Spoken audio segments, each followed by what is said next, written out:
The Phillies responded, playing brilliantly in September, and went to Montreal for a final weekend series in a dead heat with the Expos. It was a simple equation. Whoever won the series won the division. It was time for a superstar to take charge. The pitch to Schmidt. Long drive to left field. He buried it. He buried it way back. Out of here. Home run. Mike Schmidt puts the Phillies up 6-4. Oh, what a drive by Schmidt. Unbelievable. He hit that thing deep to the seats in left field. And the Phillies. Schmidt's two-run homer was the biggest clutch hit of his career, winning the division and sending the Phillies on a mission, their first pennant in 30 years.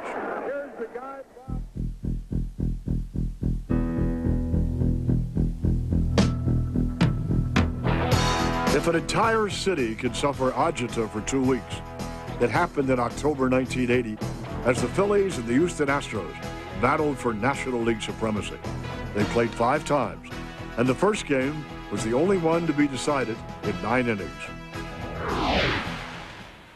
Hit a ton to left field. Luzinski has homered.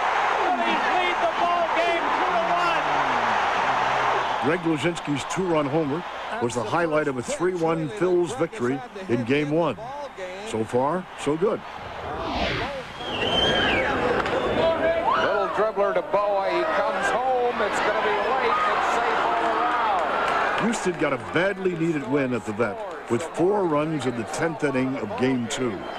The final 3 games of the series would be played in the unfriendly confines of the Astrodome. The Phillies arrived at the Astrodome with silent bats, and a Houston sacrifice fly in the 11th had the Phillies down 2-1 and on the verge of yet another bitter playoff defeat. Walling a sacrifice fly.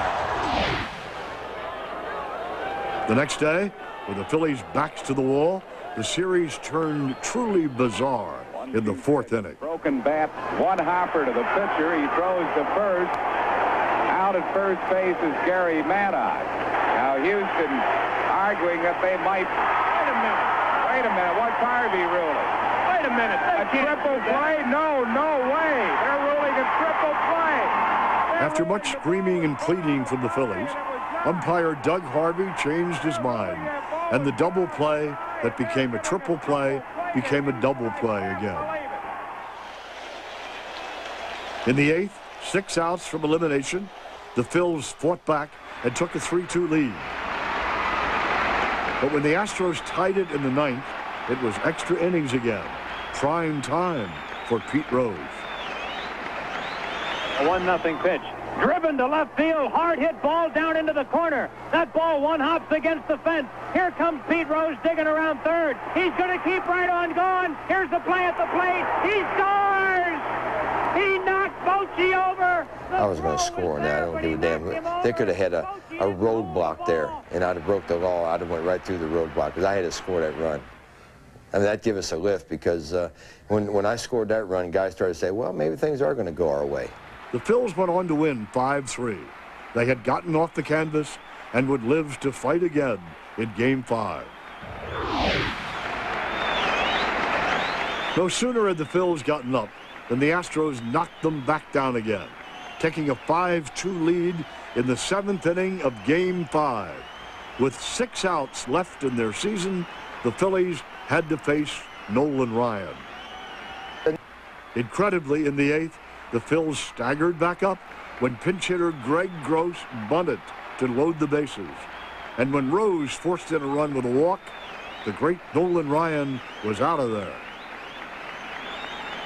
He didn't want to be taken out of that game. I mean, Nolan Ryan did not want to leave that game, and probably that's the best thing that happened to us. He left that game. The Phils scored 2 more runs to tie it, which brought Manny Trio to the plate. The 1 strike to Trio. Line drive left field. Base hit. Here comes Avalos to score. Heading for third base is Unser. That ball's in the corner. Here comes Unser for the plate. He's going to score. He goes into third. Manny Trio to third with a 2-run triple. Phillies lead the game 7-5. The Phils had come from 3 down to 2 up in the 8th. But the Astros wouldn't die. tying it back up at the bottom of the inning off Tug McGraw.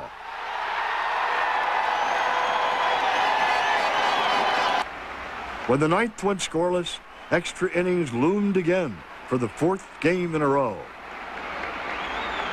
In this pressure cooker, the 10th inning belonged to Gary Maddox with Del Unser at third. Pitch on the way to Maddox. Line drive, center field, sinking, base hit. That ball's in play. Phillies lead. The ball gets Guy Poole. Maddox goes to second. Bottom of the 10th, one-run lead, and it was up to Dick Ruthven to end 30 years of waiting. The windup by Ruthven. The 3-2 pitch. Here's a punch shot to center field. Maddox racing over. He catches the ball. Phillies win the pennant. The Phillies have won the pennant. The Phillies win the ball game 8-7. They go to the World Series for the first time in 30 years. As the overjoyed Phillies carried Gary Maddox off the field, they realized that one more prize was yet to be claimed. And on Tuesday, October 14th, at Veterans Stadium versus the American League champion Kansas City Royals, rookie Bob Walk was shaky, but pitched just well enough to let right fielder Bake McBride provide the fireworks. Pitch to Bake McBride. Fastball, swinging a long drive, deep right field, way back. It is out of here. Home run, Bake McBride. Phillies have taken a 5-4 lead. It was the big blow in a comeback 7-6 victory. The first World Series game win for the Phillies in 65 years. The next night, the Phils followed the script, falling behind 4-2 until the 8th, when hits by Schmidt, McBride, rookie Keith Borland, and red-hot pinch hitter Del Unser ignited a 4-run rally and another heart-stopping win. The Cardiac Kids have done it again and were on their way to Kansas City.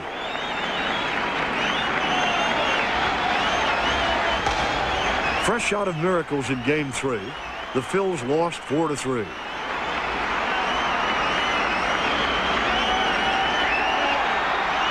The next day, the Royals were romping to a big lead, and reliever Dickie Knowles decided to send a message.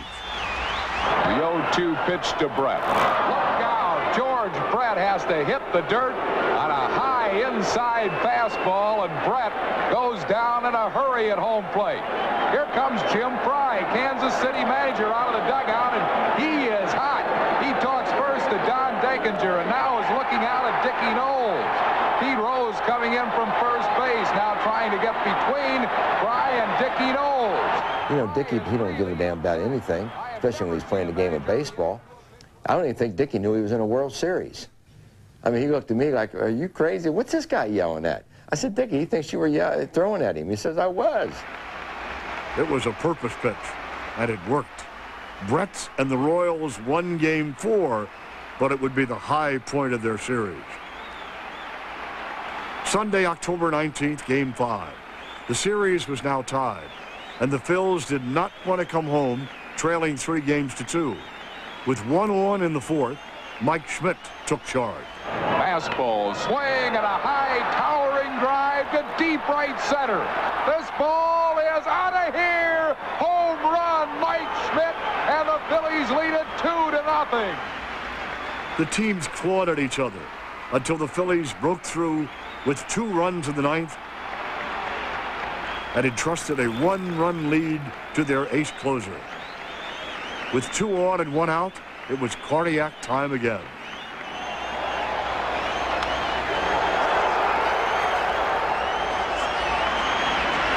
Hal McRae's drive drifted barely foul, and McGraw couldn't contain his relief. The exhausted McGraw went on to walk the bases full and then reached down for a pitch that had to be good. The fun part about going out on that field with history in the making was that you trusted your teammates and they trusted you. So you reached back for a little extra based on that trust. Doug is ready. A 1-2 pitch. Swing and a miss. He struck him out with a fastball. Phillies win by a score of 4-3. Tug McGraw wins another one, and the Phillies are now up on Kansas City 3 games 6-2 and going back to Philadelphia. For feeling. Tuesday, October 21st, Game 6 of the World Series, and the Phillies were home again with 65,000 fans screaming for the World Series trophy. Supreme southpaw Steve Carlton breezed through 7 innings as the Phils built a 4-0 lead. But you didn't think this would be easy, did you? Late in the game, Carlton tired and gave way to McGraw, who loaded the bases and yielded a run in the 8th. He loaded them again in the 9th and faced Frank White with 1 out. Doug has the sign. Here's the pitch to White. Swing and a high pop foul near the Phillies dugout. Rose and Boone both there. Boone drops the ball. Rose grabs it. What an incredible play. Pete Rose grabbed the ball after Boone dropped it, and there's 2 outs here in the ninth. There was no more drama to be played out. McGraw and the Phillies had come too far to be denied now. Willie Wilson standing in, bases loaded. 1-2 pitch.